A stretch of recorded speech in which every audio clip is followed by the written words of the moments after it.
Hello everyone, so welcome back to my YouTube channel. आपका मेरे YouTube channel pregnancy talks with Simran में बहुत बहुत बहुत स्वागत है। तो आज जिस टॉपिक पे हम बात करने जा रहे हैं वो है कि प्रेगनेंसी में बच्चे की मूवमेंट से आप कैसे जान सकते हो कि आपके बॉय होगा या गर्ल। वही हम बात करेंगे कि मूवमेंट बच्चे की कम क्यों होती है, क्या इसके कारण होते हैं और ऐसा आप घर में क्या कर सकते हो जिसकी वजह से बच्चे की मूवमेंट वैसे ही कंटिन्यू हो जाएगी। और कब ये सीरियस होता है कि जब आपको डॉक्टर की मदद लेनी ही पड़ती है।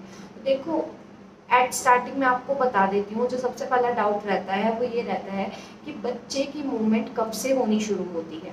तो बच्चे की मूवमेंट आपकी सेकंड ट्राइमेस्टर से शुरू होती है। वहीं आपका जो है फोर्थ फिफ्थ सिक्स का किसी भी महीने मूवमेंट हो सकती है। अब मैं आपको एक बात बता देती हूँ, बच्चा जो है बॉय, उसको कहा जाता है कि बहुत ज़्यादा इनएक्टिव होता है, बहुत ज़्यादा मूवमेंट कम करता है। तो जिनको भी बॉय कंज्यूम लाइक कहते हैं ना, बॉय होता है, लाइक जिनको भी उन्होंने बॉय जो है कंसीव किया होता है, उनको जो मूवमेंट होती है वो फिफ्थ मंथ के लास्ट तक होती है। वही गर्ल्स के टाइम आपको फोर्थ मंथ में मैक्स टू मैक्स मूवमेंट महसूस हो जाती है। तो वन पैरामीटर तो ये भी है कि जिसके थ्रू आप जेंडर प्रेडिक्ट कर सकते हो। और अगर आपको 6 मंथ तक भी कोई मूवमेंट महसूस नहीं हो रही, तब आपको डॉक्टर को विजिट करना पड़ता है, क्योंकि सेकेंड ट्राइमेस्टर तो ऐसा ट्राइमेस्टर है जिसमें मूवमेंट आपको 101% महसूस होनी चाहिए और हो ही जाती है। तो आपको अब ये बता देती हूँ कि वो हलचल कैसी लगती है, कैसी महसूस होती है। अगर आप अभी पहले दूसरे तीसरे चौथे महीने में हो तो आप कैसे जान सकते हो कि वो हलचल कैसी है। तो सबसे पहले तो आपको पेट में तितलियां जैसे उड़ती हैं वैसे लग रहा होगा, कहीं कहीं कहीं कहीं गुदगुदी टाइप महसूस होगी। दूसरा, आपको पेट में जैसे बच्चा हिलता है तो आपको ये लगेगा शायद मुझे भूख लग रही है या शायद मेरा पेट खराब है। वहीं आपको तीसरा जो थोड़ा सा स्ट्रॉन्ग मूवमेंट होती है उसमें आपको पेट में हल्की सी मरोड़ आती है। तो अगर आपका ये सब है तो आपको पता लग जाएगा। जब आपका थर्ड ट्राइमेस्टर होगा तो आपको इजीली वो जो है फील होने लग जाएगा, क्योंकि एक तरफ से दूसरी तरफ ऐसे मूवमेंट होती है तो वो बहुत ज़्यादा स्ट्रॉन्ग मूवमेंट होती है। इसमें आपको पेट देख के भी विजिबल हो रहा होता है, तो अंदर आपको हाथ लगाकर या फील करने की ज़रूरत नहीं होती। बट ये है कि स्टार्टिंग फेज में आपको थोड़ा सा तितलियाँ जैसे उड़ना, मरोड़ जैसे होना, पेट में ज़्यादा भूख जैसा लगना या पेट खराब जैसा लगना, ये सब थोड़ा थोड़ा थोड़ा फील हो सकता है, जिसको पता लगाकर अगर आप सीरियसली ऑब्जर्व करेंगे तो आप समझ जाएंगे कि हाँ, ये ऐसा कुछ नहीं है, बट ये बच्चे की प्यारी सी मूवमेंट है।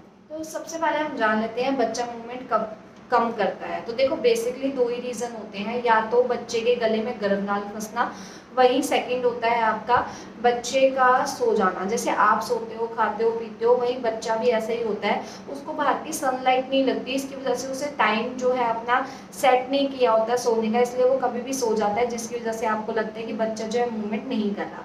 तो आपको ये टाइम जो है बच्चे को ऑब्जर्व करना चाहिए, जान लेना चाहिए कि बच्चा जो है मूवमेंट नहीं करता, तो आपको क्या करना चाहिए। देखो, सबसे पहले तो हेल्दी खाना खाएं, या फिर संतरे का जूस पिए, ठीक है, या फिर थोड़ा सा चले फिरे, या फिर पेट पे हल्की सी टॉर्च मारे, या फिर बच्चे से बात करें, या फिर जैसे कहते हैं ना आपस में बात करना, पेट पे सहलाना।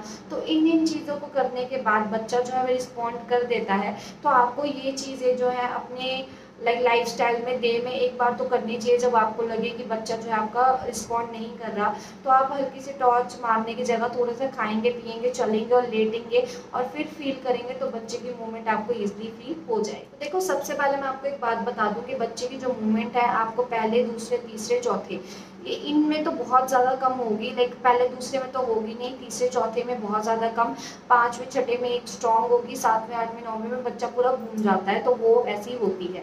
आपको कम लगती है, आप खाओ पियो चलो, और बहुत ज़्यादा तब भी बच्चा रिस्पॉन्ड आपका नहीं कर रहा, तो आप एक बार एक दिन में बच्चे की मूवमेंट जो है काउंट करने लगो। अगर आपको लगता है कि बच्चे की मूवमेंट आपकी 10 से भी कम है, तब आपको डॉक्टर विजिट कर लेनी चाहिए, क्योंकि ये एक सीरियस टॉपिक होता है।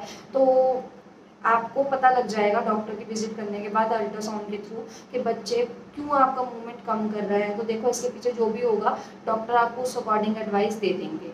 आपको एक बार होम रेमेडी ज़रूर करनी चाहिए, बट आप अगर उसको करने के बाद भी मूवमेंट महसूस नहीं कर पा रहे हो तो आपको डॉक्टर विजिट करनी बनती है। तो ये तो थी आज की वीडियो। उम्मीद करती हूँ जो मैं आपको समझाना चाहती थी, आपसे बात करना चाहती थी, आपको समझ आ गया होगा। तो अब मिलते हैं आपसे अगली वीडियो में, तब तक के लिए बाय बाय।